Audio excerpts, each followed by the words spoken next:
A lot of people think DMs need to create massive campaigns, huge worlds, thousands of years of history and pages upon pages of lore, but honestly, your players couldn't care less. The things they remember are the really small details. That weird NPC with the ridiculous mustache that they met like 20 sessions ago, the random detail of the outhouse that somehow always gets restocked with toilet paper and nobody knows who's doing that. Or that one choice that they made, like putting a cyclops into slavery. That eventually will come back to haunt them, because these are the moments that will make your world feel alive. So today, here are 10 red hot D&D tips that'll level up your game, so let's get into it. Don't be a boring alchemist DM. Potion shouldn't just feel like a free health button that your players will press when their HP gets low. Make them a gamble. Do they even know what the potion is? Is it a weak potion? Is it a powerful potion? Don't tell them everything. Has it been sitting in a dusty dungeon for 200 years? Is it even still a potion, or is it just some sort of magical sludge? Has it lost some of its magic? Maybe it heals 2d4, maybe it deals 2d4. Never tell your players exactly what they found, unless they use Identify.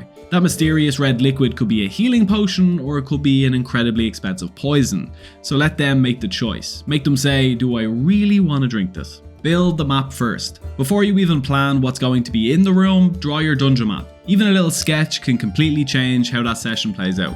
A weapon rack in a training room? Makes sense. Barrels in a warehouse? Perfect. A giant statue in a temple? Congratulations, your players are either going to destroy it or climb it. So place objects based on the room type. And the map doesn't just show where your players are, it also gives you some ideas. It also tells your wizard exactly which room causes the most property damage when they cast Fireball, and they will cast Fireball. Embrace the goddamn weird. Everyone gets awkward the first time they start roleplaying. Everyone has that moment. The players find a cat, someone casts Speak with Animals, and suddenly the entire table is now looking at the DM who now has to perform as a cat. And the answer is simple, you just need to go for it. Make that weird voice, make that terrible accent, commit to the stupidity, because that's how you get better. And you gotta embrace the weird. Your players might laugh at you, but laugh with them, because the moment everyone stops worrying about looking silly, that's when the best role playing starts happening. Use your body for your characters. As a DM, you're playing all sorts of strange and crazy characters. A knight, a cow, an old shopkeeper, an exhausted outhouse cleaner. They shouldn't all move the same. A knight stands tall and confident, and a tired worker might drag their feet and look like they hate every life decision that led them there. And a cow, well, a cow is just a cow, so use your body, use your posture, use your movement to show who that character is. You don't need to be a professional actor, you just need to commit.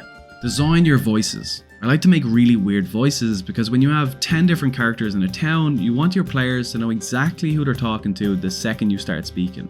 And honestly, nearly every elderly character I make probably all sound the same, and that's normal. You get better with practice. A great trick is giving every important character a little catchphrase that they always say.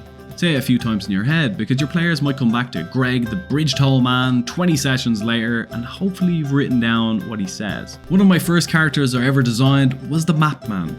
His entire personality was just wanna buy a map, and that's it. Every time someone walked past, wanna buy a map. Until one player says, wait a minute, what happens if we buy the map again? So he bought another one, and it was the exact same map. Little details matter. You don't need goddamn mountains of lore that your players will never ever discover. You need little details. Who lights the lanterns on the side of the road? Who supplies the toilet roll in the outhouse? Who's making dragon tea in town? When you put a cursed item into a bag of holding, does it change the face on the bag? Does it slowly turn evil? It might, and your players might remember that forever. Those little details are what make your world feel alive. They make it feel like the world exists outside of the adventure. Use NPC face cards. A really good trick is having face cards for your NPCs. You don't need to spend 5 minutes describing exactly what someone looks like. You can just hand it to your players and say, here's the guy. It also helps you keep track of a number of things, like how they talk, their personality, their goals, what makes them unique. Because eventually your players are going to go back to the NPC from 20 sessions ago, and you're going to sit there going, oh, what do they look like again? Instead, here's the guy. And now you know exactly what he looks like, what he sounds like, and why your players remember him. Use your players' details. Usually in session 0 or when you're starting off with new players, they describe their characters. They tell you everything. Their scars, their haircuts, their weird outfits, their missing arm, their mysterious tattoo.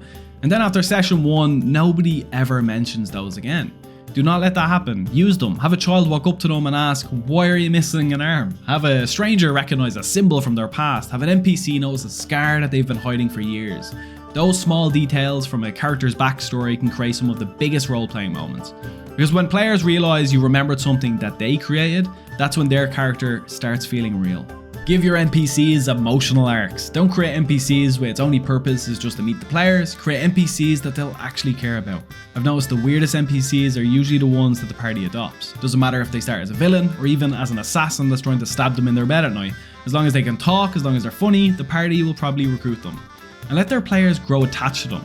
Then put them in difficult situations. Imagine they meet a goblin called Shoe and an ogre called Mittens. Maybe the party has to choose which one they save at a crucial moment. Maybe the NPC is forced to make a decision that changes everything. And the worst outcome isn't always that Shoe or Mittens dies, it's sometimes they survive and they blame the party. Now the NPC resents them. Maybe they hunt them. Maybe they become the villain of their own story, because the best villains aren't always the ones who were evil from the beginning. They're the ones your players failed. Make the world remember. Remember those bandits your players slaughtered? Remember that drunken brawl that ended with 3 people being dragged away to the apothecary? Did they have brothers, cousins, someone who actually cared about them? Because now there might be bounties out for your players. Maybe one of the townsfolk had a family. Maybe there was a child nearby that saw the entire thing happen. Unless your players are really good at hiding dead body, which, let's be honest, they probably aren't, their actions are gonna have consequences. The world should remember what your players do, because every action should leave a mark.